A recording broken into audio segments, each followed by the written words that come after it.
नमस्कार रसिक हो, मी आपल्या सर्वांचा लाडका अर्जुन जुया विनाश वांगणकर.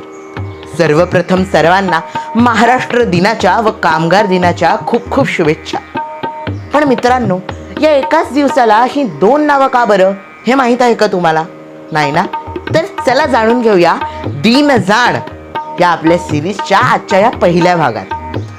सर्वप्रथम आज महाराष्ट्र दिन म्हणजेच आज आपले राज्य स्थापित झाले हे तर तुम्हाला माहीतच असेल, पण या दिवसाला आल्हादकारक करणाऱ्या काही अजून गोष्टी थोडक्यात जाणून घेऊया. मराठी भाषकांचे राज्य स्थापन करण्यामागचा लढा म्हणजेच संयुक्त महाराष्ट्राची चळवळ. हे आंदोलन 1950 पासून 1960 रोजी 1 मे पर्यंत चालले. या आंदोलनाची प्रमुख मागणी अशी होती की एक स्वतंत्र राज्य मराठी भाषकांसाठी व तेही मुंबईसह स्थापित करणे.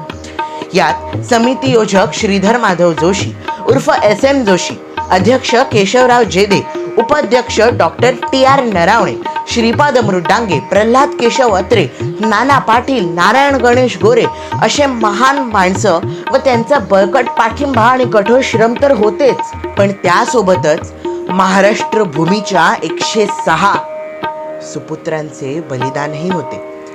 काय झालं की फ्लोरा फाउंटन येथे 1956 साली 21 नोव्हेंबर रोजी एक आंदोलन जाहीर करण्यात आले होते. ते आंदोलनही मुंबई महाराष्ट्रात समाविष्ट होण्याबाबतचेच होते, पण त्या आंदोलनाच्या तत्कालीन सरकारातर्फे गोळीबार झाडण्यात आला व त्यात हे 106 वीर मृत झाले आणि त्यांच्या आठवणीत फ्लोरा फाउंटनला हुतात्मा स्मारक असे संबोधिले जाऊ लागले.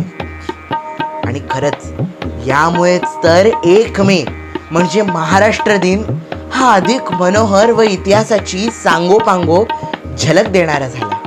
आता यास कामगार दिन देखील का संबोधिले जाते, तर याच दिवशी 1 मे 1889 रोजी अमेरिकेतील कामगारांनी न्याय, वेतन, सुट्टी व 8 तासांच्या नोकरीसाठी आंदोलन जाहीर केले होते. यात अनेक जणांना त्यांचे प्राण गमवावे लागले, पण समाजात कामगारांचे स्थान बळकट व्हावे म्हणून हे आंदोलन सुरू राहिले व अत्यंत दीर्घ काळासाठी अत्यंत यशस्वी ठरले. म्हणून या आंतरराष्ट्रीय कामगार संघटनेच्या संपाच्या यशाखेरीज जागतिक कामगार दिन व ज्याला इंग्रजीत मे डे म्हणून साजरे करण्यात आला. आणि भारतात पहिल्यांदा मद्रासमध्ये म्हणजे चेन्नईमध्ये कामगार किसान पक्षाने 1 मे 1926 मध्ये साजरा केला. खरंच या आपल्या आजच्या दिवसामागचे दोन्ही भावार्थच या दिवसाला डोळस व शोभिवंत करतात. अनेक लोकांचे पणाला लावलेले प्राण व कौशल्यपूर्ण श्रम यास आल्हादकारक करतातच व अधिक मनोहरही करतात आणि बरंच काही शिकवून जातात. सर्व रसिकांना कामगार दिनाच्या व महाराष्ट्र दिनाच्या आभाळभर शुभेच्छा.